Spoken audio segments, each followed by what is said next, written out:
नमस्कार. आज आपण 8वीचा धडा बघणार आहोत, विस्तार सूत्रे. आता विस्तार सूत्रांमध्ये तुम्हाला 7वीला 3 सूत्र झालेली आहेत. कोणती सूत्र आहेत ती? पहिलं होतं a अधिक b कंसाचा वर्ग, a plus b bracket square is equal to काय होतं? a वर्ग अधिक 2ab अधिक b वर्ग. हे अधिकचं पहिलं सूत्र झालेलं होतं. त्यानंतर a वजा b कंसाचा वर्ग हे झालं होतं. ते कसं होतं? यासारखंच, फक्त इथे वजा साइन यायचं, म्हणजे वजा चिन्ह यायचं. a वर्ग वजा 2ab आणि अधिक b वर्ग. त्यानंतर पुढचं सूत्र होतं a वर्ग वजा b वर्ग. याचे आपण अवयव पाडले होते. ते अवयव असे होते की a अधिक b आणि a वजा b. तर ही 3 सूत्र आपल्याला झालेली आहेत. याच्या पुढे जाऊन 2 कंसांचा गुणाकार कसा आला, किंवा हे a अधिक b कंसाचा वर्ग जसा आहे तसं a अधिक b कंसाचा घन, म्हणजे तिसरा घात असेल तर काय करायचं, ही सूत्र आता आपण ह्या वर्षी किंवा ह्या धड्यामध्ये बघणार आहोत. तर ही 3 सूत्र नीट लक्षात ठेवा. आता आपल्याला पुढचं सूत्र बघायचे की 2 कंस जर असतील तर त्या 2 कंसांचा गुणाकार कसा येतो. आता इथे a अधिक b आणि a वजा b, a आणि b दोन्ही सेम होतं, आणि इथे फक्त इथे अधिक आणि इथे वजा अशा पद्धतीने आलंय. आता आपल्याला 2 कंस आले, म्हणजे कुठला तरी एक व्हेरिएबल, म्हणजे चल म्हणतो आपण त्याला. समजा x अधिक a असं काहीतरी चल असेल, आणि दुसऱ्या कंसात काहीतरी x अधिक b वगैरे असं काहीतरी असेल. तर अशा पद्धतीने आलं, म्हणजे x अधिक a x अधिक b ह्याच्यामध्ये काय आहे? a आणि b वेगळे आहेत, एक चल सेम आहे किंवा सारखं आहे. तर अशा पद्धतीने आले तर त्याचा गुणाकार कसा करायचा वगैरे हे आपण बघणार आहोत. तर ह्या धड्यामध्ये आपण 3-4 सूत्र अजून विस्ताराची बघणार आहोत, आणि त्याच्यावरची एक्झाम्पल्स आपल्याला बघायचे आहेत. तर पहिलं सूत्र आपण बघूया. आता हे पहिलं सूत्र म्हणजे पहिला विस्तार आपल्याला असा करून बघायचा आहे की x अधिक a एका कंसात असेल आणि गुणिले x अधिक b असं दुसऱ्या कंसात असेल. त्याचा विस्तार कसा होईल ते आपल्याला बघायचं. आता जेव्हा 7वीची आपण ही सूत्र घेतली होती, a अधिक b कंसाचा वर्ग वगैरे, तेव्हा थोडंसं आपण एरिया म्हणजे क्षेत्रफळाचा वापर करून, थोडासा भूमितीचा वापर करून ती सूत्र कशी आहेत हे आपण सिद्ध केलं होतं. तुमच्या लक्षात नसेल तर मी 7वीचे जे व्हिडिओज घेतलेले आहेत ते तुम्ही जाऊन बघू शकता. विस्तार सूत्र अशाच अवयवपाडा अशा पद्धतीचाच धडा होता. त्याच्यात आपण ते क्षेत्रफळाने कसं सिद्ध केले हे आपण तिथे त्या व्हिडिओमध्ये दाखवलेलं आहे. आता हे सुद्धा आपण थोडंसं क्षेत्रफळाचा आधार घेऊन करणार आहोत. समजा x अधिक a एवढ्या लांबीची रेष काढली, म्हणजेच हा एक कंस आहे, त्या एका कंसाची जो काही अंक आहे, जी काही संख्या आहे तेवढ्या लांबीची एक बाजू, आणि x अधिक b एवढ्या लांबीची दुसरी बाजू, अशा पद्धतीने जर मी आयत काढला समजा, तर तो कसा येणार आहे? x अधिक a या लांबीचा एक बाजू आणि x अधिक b या लांबीची दुसरी बाजू. समजा आयत काढलाय आपण. a आणि b सारखे आहेत का वेगळे आहेत आपल्याला काही माहिती नाही, त्यामुळे तो चौरस येईल की नाही माहित नाही. आयत नक्की येईल, x अधिक a आणि x अधिक b.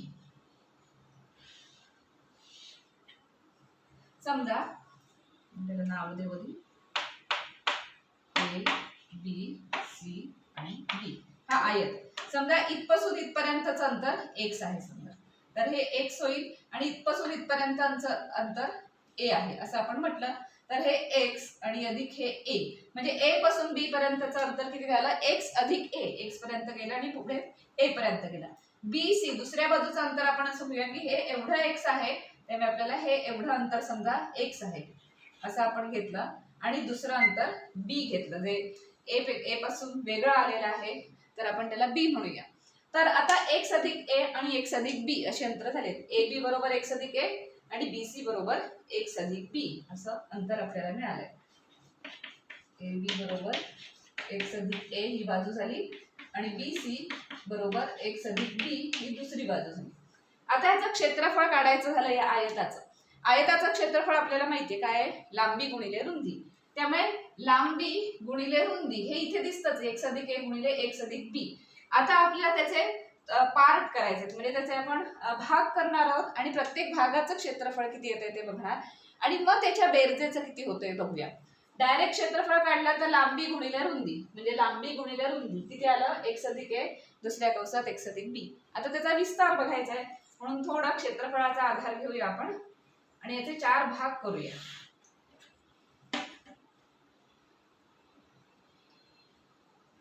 काटकोनात करणार आहोत आपण 4 भाग त्याचे सगळे आतले.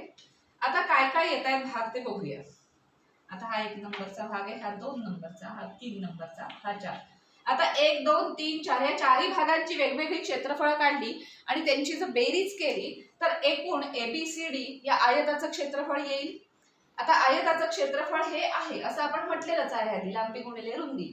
आता या 4 भागांचं वेगवेगळं क्षेत्रफळ काढूया आणि त्यांची बेरीज करून बघूया आणि मग ती बेरीज आणि हे दोन्ही काय असणार, सेम असणार, कारण आपण वेगळ्या पद्धतीने फक्त क्षेत्रफळ काढतो. आता पहिल्या भागाचं क्षेत्रफळ काढायचं म्हटलं तर आता इथे हे 1 आहे. आता आपण अशा पद्धतीने पट्टीने केलंय बघा, अंतर घेतलंय. हा इथपासून बी पासून इथपर्यंत x अंतर होतं, तिथून अशी सरळ रेषा काढली याला समांतर.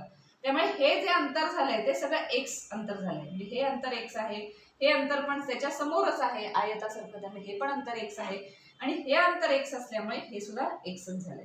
त्यामुळे असं दिसतंय की हे अंतर x असेल तर हे पण x आहे, हे अंतर पण x आहे आणि हे अंतर पण x. म्हणजे 1 नंबरचा जो आयत आहे त्याचं क्षेत्रफळ आपल्याला काढायचं झालं तर ते किती येणार, x गुणिले x, कारण तो चौरस झाला, म्हणजे त्याचं क्षेत्रफळ आलं x वर्ग, कारण तो चौरस आहे. 1 2 3 4 चारही बाजू x आहेत त्यामुळे तो चौरस झाला. त्याच्यानंतर 2 नंबरचा जो आहे त्याचं क्षेत्रफळ काढायचं आलं तर किती येणार, ही बाजू x दिसते, ही समोरची बाजू पण x आहे, म्हणजे आयत आहे हा. त्याच्यानंतर ही बाजू a आहे, त्याच्या समोरची बाजू पण काय असणार आहे, a असणार आहे. म्हणजे 2 नंबरचा जो चौकोन दिसतोय तो आहे आयत आणि आयताचं क्षेत्रफळ कसं असतं, लांबी गुणिले रुंदी, म्हणजे लांबी x आणि रुंदी a, म्हणजे त्याचं क्षेत्रफळ झालं x गुणिले a, म्हणजे xa असं त्याचं क्षेत्रफळ झालं. तिसऱ्या चौकोनाचं क्षेत्रफळ काय आहे ते बघूया. तिसऱ्या चौकोनात ही बाजू b आहे, त्याच्यानंतर ही बाजू पण b येणार, त्याच्या समोरची आहे ना त्यामुळे ही b येणार. आता ही a आहे आणि आपण इथनं सरळ रेष काढली, हे इथपासून एवढं जे अंतर आहे तेच इथपासून एवढं अंतर आहे, तेच इथून इथे अंतर आहे, म्हणजे हे अंतर a असेल तर त्याच्या समोरचं अंतर हे पण a असणार आहे आणि त्याच्या समोरचं हे अंतर पण a असणार आहे. म्हणजे ह्या तिसऱ्या चौकोनात काय होतं, एक बाजू a आहे, म्हणजे ह्या 2 बाजू a आणि ह्या 2 बाजू b, म्हणजे आयत झाला, त्याचं क्षेत्रफळ येणार a गुणिले b, a गुणिले b. आता चौथ्याचं क्षेत्रफळ, चौथा आता आयत आहे का चौरस आहे ते चेक करूया आपण. ही बाजू x आहे, त्याच्या समोरची बाजू, कारण हेच अंतर आहे ना, सेम अंतर असणार आहे, हे अंतर आहे तेच हे आहे, तेच हे आहे, त्यामुळे ही बाजू x आहे त्यामुळे त्याच्या समोरची पण ही x. ही बाजू b आहे त्यामुळे त्याच्या समोरची इकडे पण बाजू काय होणार आहे, ही bच होणार आहे, म्हणजे ही b, हा x हा x, आयत झाला, म्हणजे त्याची लांबी गुणिले रुंदी, म्हणजे x गुणिले b, ह्याचं क्षेत्रफळ झालं x गुणिले b. आता आपण चौकोनाचे 4 भाग केले तर त्याच्यात काही आयत आणि चौरस मिळाले आणि प्रत्येकाचं क्षेत्रफळ काय आहे तेही मिळालं. आता चौकोन ABCD त्याचं क्षेत्रफळ म्हणजे काय, 1 अधिक 2 अधिक 3 अधिक 4 ह्या चौघांची बेरीज, म्हणजे त्याचं क्षेत्रफळ होईल. मग ह्या चौघांची बेरीज करूया, म्हणजेच काय झालं की चौकोन ABCD याचं जर क्षेत्रफळ काढायचं झालं, क्षेत्रफळाला काय वापरतो आपण, एरिया. एरिया किती होणार, ह्या चौघांची बेरीज, म्हणजे हा x वर्ग झाला अधिक हा xa झाला. आता दोन्ही चल किंवा लेटर्स असल्यामुळे मध्ये गुणाकार नाही, चिन्ह नाही दिलं तरी चालतं. xa झाला, हे xb ह्याच्या शेजारी लिहूया, हे ab नंतर लिहूया, कारण बेरीजच आहे, मागे पुढे लिहून चालतं. चौथ्याचा आधी जर आपण दिलं की xb अधिक हे झालं ab, तर हे त्याचं क्षेत्रफळ झालं. कशाचं, चौकोन ABCD चं क्षेत्रफळ x वर्ग अधिक xa अधिक xb अधिक ab. आता हे झाल्या, हे एका पद्धतीने हे क्षेत्रफळ काढलं, पण सुरुवातीला मी क्षेत्रफळ काढून ठेवलंच आहे, ते काय आहे की x अधिक a गुणिले x अधिक b. मग एका चौकोनाची वेगवेगळी क्षेत्रफळ असणार आहेत का, नाही, कुठल्याही पद्धतीने काढलं तरी क्षेत्रफळ शेवटी सेमच असणार आहे. त्यामुळे एका पद्धतीने असं येतंय, दुसऱ्या पद्धतीने असं येतंय, म्हणजेच काय, हे आणि हे दोन्ही काय असलं पाहिजे, सेम असलं पाहिजे.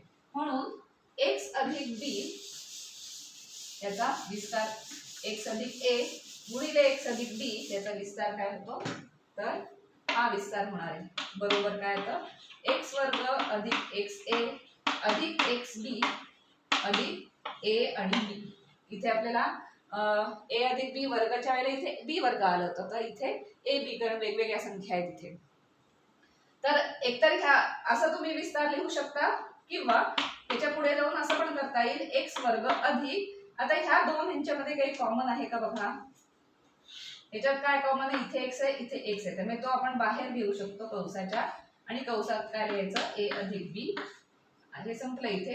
त्याच्यानंतर पुढे a अधिक b sorry a into b.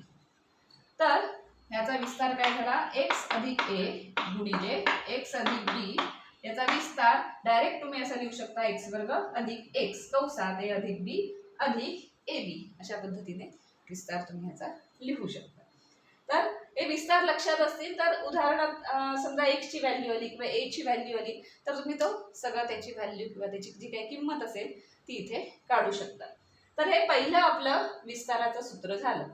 लक्षात ठेवा कसं आलंय बघा, x आणि x सेम आहे तर x वर्ग आहे, x कॉमन आहे कंसात a अधिक b आहे आणि मग अधिक a गुणिले